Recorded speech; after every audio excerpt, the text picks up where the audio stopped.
जय गुरुदेव। और दोस्तों, मेरे चैनल सिद्ध सावर मंत्र में आपका एक बार फिर से हार्दिक स्वागत है। और देखिए, आज की वीडियो में मैं जो आपको बताने वाला हूँ वो एक साधना, बहुत ही प्रचंड साधना है। और ये साधना कोई भी व्यक्ति कर सकता है, कोई भी स्त्री कर सकती है, कोई भी पुरुष कर सकता है। जैसा कि आपको पता है कि 16 नवंबर को काल भैरव अष्टमी है और इस दिन से आप साधना शुरू कर सकते हैं। अब काल भैरव अष्टमी के दिन आप भैरव जी की साधना, कोई भी साधना हो, शुरू कर सकते हैं। अगर आप चाहते हैं बटुक भैरव की साधना करना तो बटुक भैरव जी की भी साधना कर सकते हैं। काल भैरव की करना चाहते हैं काल भैरव की करें, या महाकाल भैरव की करना चाहते हैं महाकाल भैरव की करें। क्योंकि देखिए, बटुक भैरव की जो साधना है वो सौम्य रूप में, और बटुक माने होता है छोटा, तो छोटे रूप में यानी कि बालपन रूप की वो साधना है। और कहते हैं ना कि जितना छोटा है उतना ही खोटा भी है। तो ये साधना जो बटुक भैरव की साधना है, बहुत ही प्रचंड साधना है और इसमें पूर्ण 52 भैरव की शक्ति समाहित है बटुक भैरव वाली साधना में। और वो साधना तो मैंने खैर दी हुई है और बहुत से लोगों ने उस साधना को किया भी है और उसका फल भी प्राप्त किया है। और रही बात काल भैरव साधना की, तो वो मैं आज आपको बता ही रहा हूँ। इस वीडियो में मैं पूरा आपको बताऊंगा। तो बटुक भैरव वाली साधना की अगर सामग्री जिनके पास है तो वो सामग्री से, उसी सामग्री से वो साधना कर सकते हैं। और कितनी बार भी आप साधना करें, उसी एक सामग्री से ही आप जितनी बार चाहें उतनी बार साधना कर सकते हैं। और इसके जो प्रयोग हैं तो वो भी मैंने उसमें बताए हुए हैं, जो वीडियो मैंने दी हुई है। खैर, आज मैं इस वीडियो के माध्यम से जो आपको बताऊंगा वो महाकाल भैरव की साधना है। तो देखिए, ये साधना भी बटुक भैरव साधना के समान ही है। इस साधना से भी आप वो सब प्राप्त कर सकते हैं कि जो जीवन की जरूरत है, चाहे धन हो, या फिर शत्रुओं का मर्दन हो, या फिर किसी का उच्चाटन हो, या फिर किसी का द्वेषण हो, या फिर वशीकरण हो, शांति कर्म हो। यानी 60 कर्मों में भी इस साधना से आप प्रभाव जमा सकते हैं।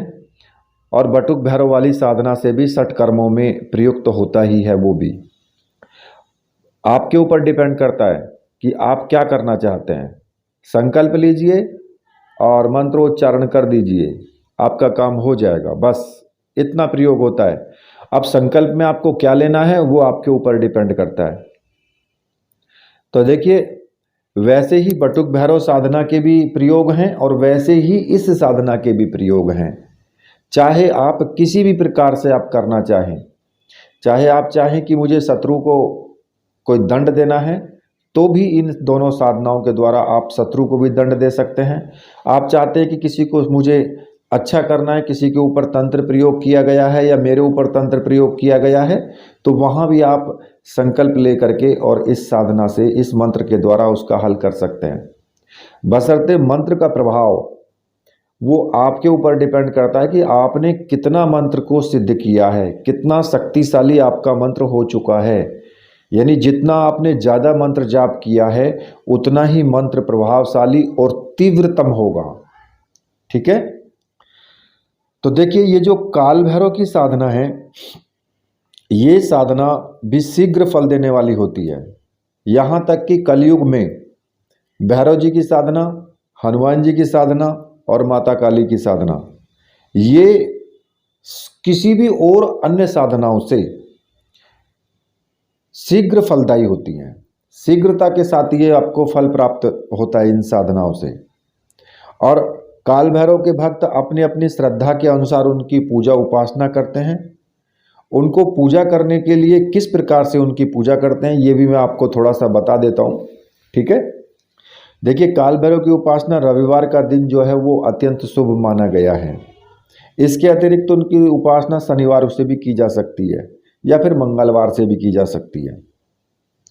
काले कुत्ते को काल भैरव का वाहन कहा गया है, इसलिए शनिवार के दिन काले कुत्ते को जो मालपुए होते हैं, गुलगुले बना करके उसको खिलाने से भी भैरव जी जल्दी प्रसन्न होते हैं अगर आप कुत्ते को, काले कुत्ते को खिलाते हैं। ठीक है। और देखिए कृष्ण पक्ष की जो अष्टमी आती है कार्तिक मास की, उसमें भी काल भैरव अष्टमी के नाम से उसको जाना जाता है। इस दिन क्या हुआ था, इस दिन भैरव जी का जन्म हुआ था, मतलब कि इस दिन भैरव जी प्रकट हुए थे। और इस दिन अगर आप भैरव जी की पूजा करते हैं, उपासना करते हैं, तो आपके आने वाले सभी संकट दूर होते हैं। मंदिर में जाकर के उनके दर्शन करने चाहिए अगर आपके पास आसपास मंदिर है तो। और रात्रि में आप भैरव साधना या विशेष पूजा पाठ भी कर सकते हैं। काल भैरव के मंदिर में सरसों के तेल और सिंदूर को मिला करके वहाँ पर वो चढ़ाया जाता है। हालांकि देखिए कुछ लोग तो शराब का भी भोग लगाते हैं, मांस का भी भोग लगाते हैं, लेकिन मैं इस चीज़ को बिल्कुल भी नहीं मानता कि भैरव जी को केवल आप मांस और मदिरा ही चाहिए, ऐसा नहीं है। आप सात्विक रूप में भी उनकी पूजा कर सकते हैं। सात्विकता किसमें भी, क्योंकि भैरव जी को सात्विक बना दीजिए। अगर आप सात्विक रूप में पूजा करते हैं तो भैरव जी सात्विक हो जाएंगे। तो आपको मांस मदिरा की इन सब चीज़ों की जरूरत बिल्कुल भी नहीं है। तो देखिए इस साधना को अगर आपको करना है तो आप 16 तारीख से स्टार्ट कर सकते हो, भैरव अष्टमी से भी स्टार्ट कर सकते हो, किसी भी रविवार से या शनिवार से भी इसको शुरू कर सकते हो। और ये साधना रात्रि में ही करनी होगी। ठीक है। रात्रि में एक दिन आप निश्चित कर लीजिए, एक टाइम निश्चित कर लीजिए कि भाई मुझे तो इतने टाइम से ये साधना शुरू करनी है। आप चाहते हैं कि 9 बजे से साधना शुरू करनी है तो 9 बजे से ही आप प्रतिदिन साधना शुरू करेंगे। 10-5 मिनट आगे पीछे हो सकता है, लेकिन ज़्यादा आगे पीछे नहीं करना है। इस साधना को करने के लिए जो मुख्य रूप से आपको सामग्री की आवश्यकता होगी वो काल भैरव यंत्र, काली हकीक माला और एक रक्षा माला, इन 3 सामग्रियों की आवश्यकता होगी। और ये तीनों सामग्री मंत्र सिद्ध और प्राण प्रतिष्ठा युक्त तो होनी चाहिए, तभी आपको जल्दी सफलता भी मिलती है। और अगर आपको ऐसी सामग्री प्राण प्रतिष्ठित चाहिए तो मैंने आपको नंबर दिया हुआ है वीडियो में ही, आप वहाँ से मुझे व्हाट्सअप कर सकते हैं और वो सामग्री आप प्राप्त कर सकते हैं। आपको कोरियर से ही सामग्री मिलेगी। ठीक है। अब कुछ लोगों का मत होता है कि भाई वो कहते हैं कि जी नहीं हमें आपसे मिलना है। भाई मिल करके क्या करोगे, जब मैं आपको यहीं से सब कुछ बता रहा हूँ, आपको सब कुछ करवा रहा हूँ, तो क्या फ़ायदा है। आप इतनी दूर से 1000 किलोमीटर दूर से आओगे, मिलोगे। मैं यहाँ पर कभी कभी ऐसा होता है कि मैं यहाँ नहीं हूँ, ज़्यादातर मैं इधर उधर ही रहता हूँ, तो नहीं मिला टाइम पे तो आपका आना भी व्यर्थ होगा। तो इसलिए इस सब बारे में मत सोचिए कि नहीं हमें तो मिल करके ही फ़ायदा होगा, ऐसा कुछ नहीं है। जो आपको फ़ायदा है वो यहाँ से भी होगा। ठीक है। तो देखिए आपको क्या करना है, अब रात्रि में स्नान आदि करके और निवृत्त हो जाइए। अगर ठंड का मौसम है, स्नान नहीं कर सकते हैं, तो हाथ पैर मुंह धो करके थोड़ा जल के छींटे अपने ऊपर मार करके भी आप साधना शुरू कर सकते हैं।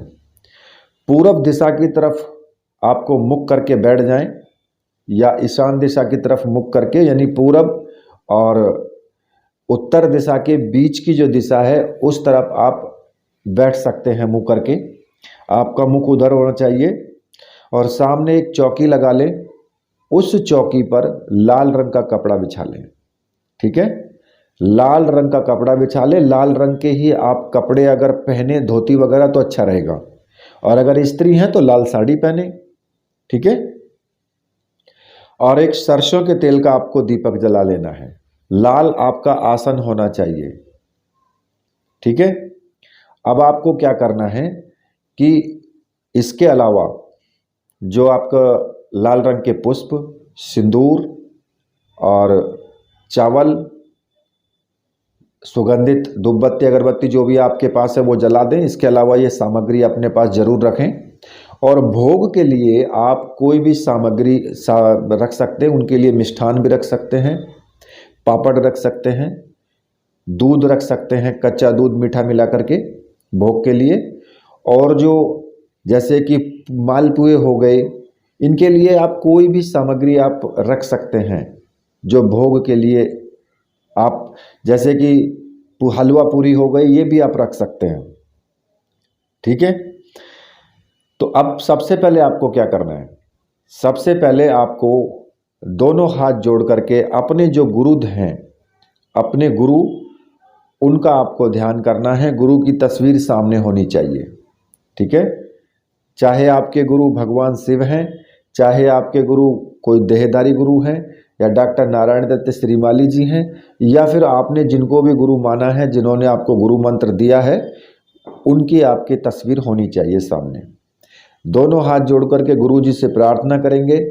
पहले गुरु जी का पूजन करना है आपको, धूप से दीप से गुरु जी को सिंदूर का टीका लगाएंगे, पुष्प चढ़ाएंगे, चावल चढ़ाएंगे, और गुरु जी से हाथ जोड़ करके प्रार्थना करेंगे कि गुरुदेव, मैं ये काल भैरव साधना करने जा रहा हूँ, महाकाल भैरव की साधना में मुझे पूर्ण सफलता मिले, मुझे आप आशीर्वाद दीजिए और आज्ञा प्रदान कीजिए।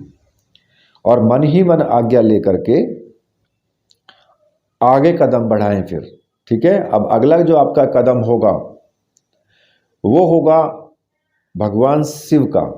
शिव की पूजा आपको जरूर करनी है, क्योंकि जो भैरव स्वरूप है वो शिव के ही गण हैं भैरव, इसलिए शिव ही अधिष्ठात्र देव हैं और शिव के चरणों में ही सारी सिद्धियां निहित भी हैं, वहीं पर सारी सिद्धियां आपको मिलेंगी।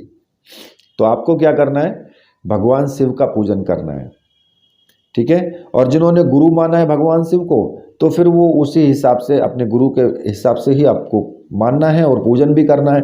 जैसे गुरु जी का पूजन किया है वैसे ही उनका भी पूजन करना है, धूप से, दीप से, चावल से, पुष्प से, ठीक है।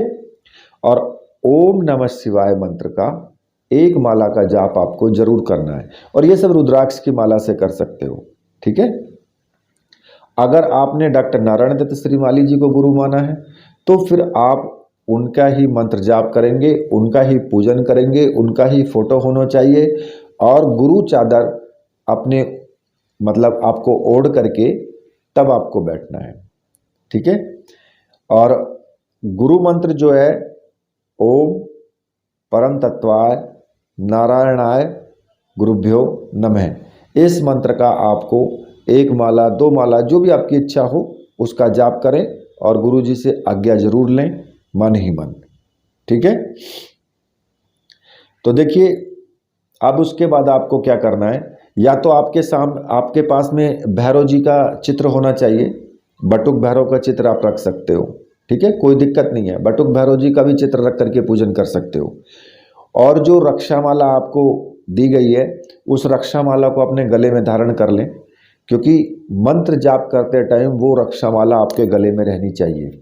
ये विशेष मंत्रों से, रक्षा मंत्रों से सिद्ध होती है, ये साधना में आपकी रक्षा करती है। और जो यंत्र है, यंत्र को आप किसी भी तांबे की प्लेट में स्थापित कर दें, जो काल भैरव यंत्र है। और जो जाप की माला है, काली हकीक माला, उसको भी रख दें, ठीक है। और ये आप जो लाल रंग की जो मूंगे की माला होती है, आप उससे भी जाप कर सकते हैं इनका। काली हकीक से भी कर सकते हैं, लाल मूंगे से भी कर सकते हैं। सबसे पहले आपको बटुक भैरव जी का पूजन करना है, उसी प्रकार से जैसे आपने गुरु जी का पूजन किया है, और यंत्र का भी आपको पूजन करना है।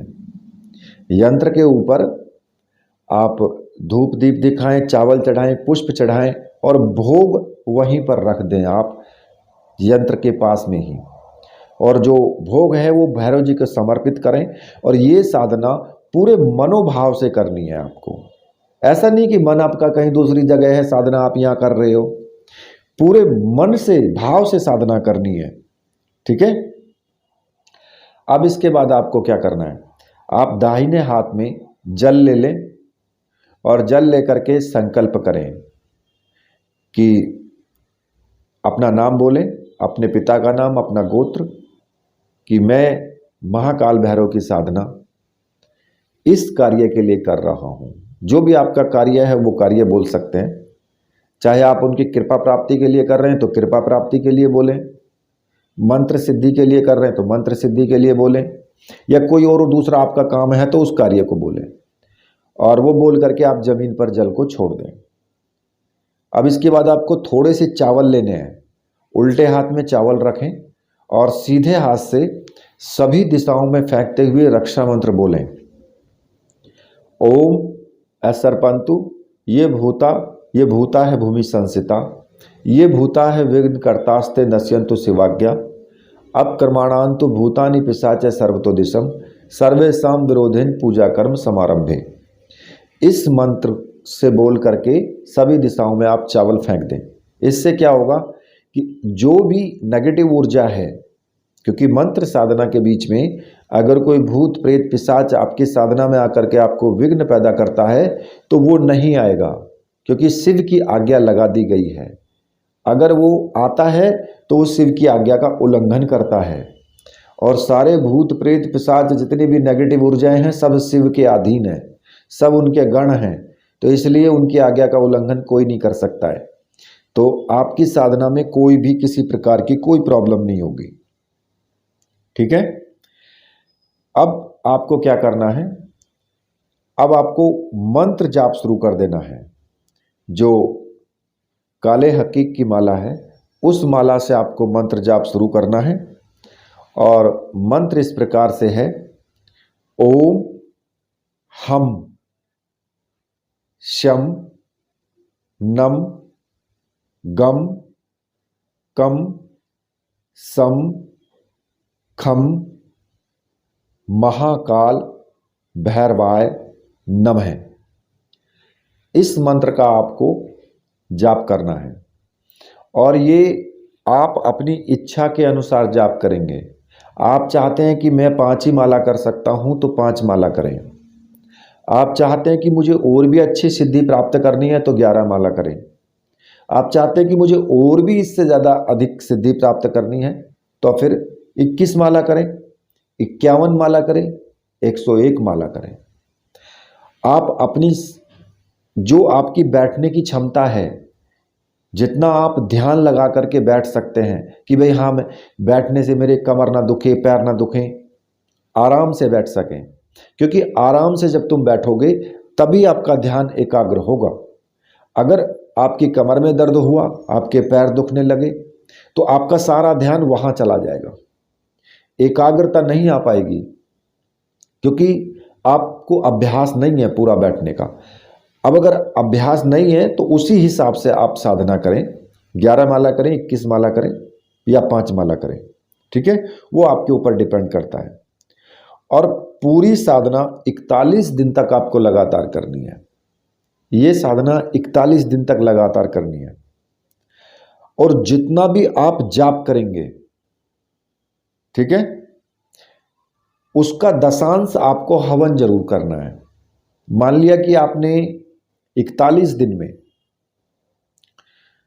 आपने पूरा 1.25 लाख मंत्रों का जाप कर लिया, ठीक है, तो उसका जो दशांश बनता है, 10वां हिस्सा, वो 12,500 मंत्र बनता है। ठीक है, तो 12,500 मंत्र का आपको हवन करना है।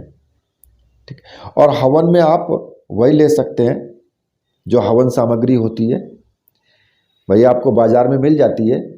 हवन सामग्री ले लें और थोड़ा आम की लकड़ियाँ ले लें, और आम की लकड़ियाँ जला करके उससे आप हवन करें, मंत्र बोलते रहें और लास्ट में स्वाहा बोलते हुए आहुति देते रहें।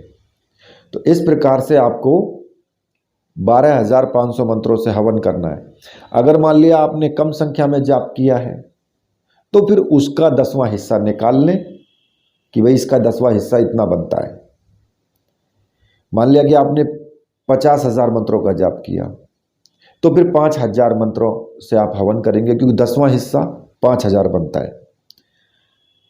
तो दशांश हवन करके और साधना को पूर्णता दें। और जो आपका प्रसाद रखा हुआ है, जो आप भोग चढ़ाते हैं, प्रतिदिन जो भोग लगाते हैं, उस भोग को अगले दिन किसी भी कुत्ते को आप खिला दें।